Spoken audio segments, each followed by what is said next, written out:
Para makatulong sa pagresolba ng hebigat na traffic, isinusulong ng Department of the Interior and Local Government at Metropolitan Manila Development Authority ang street parking ban sa piling oras sa lahat ng pampublikong kalsada sa Metro Manila.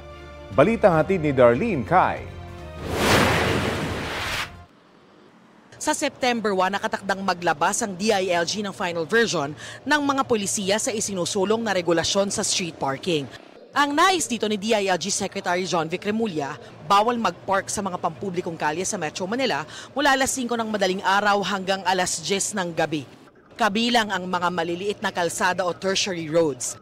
Damay kung sakali ang mga sasakyang nakapark sa tapat ng bahay ng may-ari.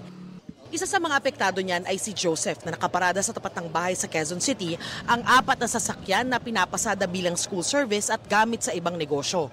Wala kasing parking eh. Tapos yung one-side parking lang talaga dito. Yun. Tapos sabi nyo nga po one-way naman. One way. One way ma'am. Tsaka walang kasalubong. May mga nakikipark din sa kanila kapag kakain. Pag bawal na mag-parking sa street, hindi na kami makakakuha ng customer na siyempre matatakot sila baka mahuli, matikitan. Mahihirapan din daw si Raya na sa kalsada rin ipinapark ang pinapasadang taxi. Sumusunod naman daw sila sa sinabi ng barangay na one-side street parking lang. Baka pwede naman sa ibang side na pwede mag-park yung ibang sasakyan or depende sa pinaka-highway na lang, tanggalin nila yung yung nagpo-park. Panukala naman ni MMDA Chairman Don Artes tuwing rush hour na lang o tuwing alas 7 hanggang alas 10 ng umaga at alas 5 hanggang alas 8 sa gabi ipatupad ang ban. Tutol naman ang Lawyers for Commuter Safety and Protection o LCSP sa de oras na ban. Dapat daw total ban. Sagabal daw kasi ang mga sasakyang iligal na nakaparada sa daloy ng trapiko lalo na sa emergency services. Hiling naman ng Automobile Association Philippines sa pamahalaan maghunos dili sa pagpapatupad ng ban. Hindi pwedeng basta sabihin mo bawal, walang pupuntahan yung mga tao.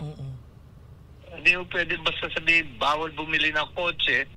Dapat daw magkaroon muna ng parking facilities, lalo't marami raw bahay, apartment o establishmentong naitayo na ang walang sariling parking area.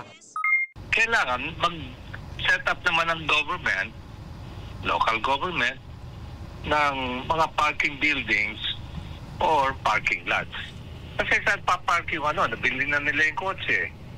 Pero nakatira na sila sa isang apartment na wala namang parking.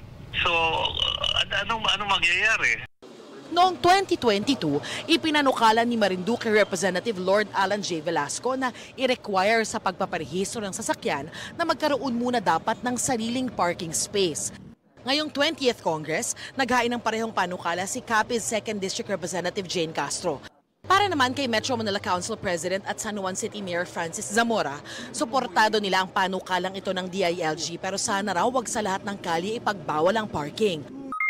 Yung mga kalye na hindi naman natin matuturing main roads o secondary roads at yung mga kalye na hindi naman po bahagi ng mabuhay lanes, maaaring minsan po ay one-side parking, maaaring minsan po ay oras lamang ang pagparada.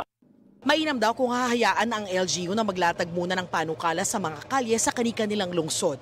Yan din naman daw ang plano ng MMDA na isang buwan daw pag-aaralan ng panukalang ito. Darlene Kai, nagbabalita para sa GMA Integrated News.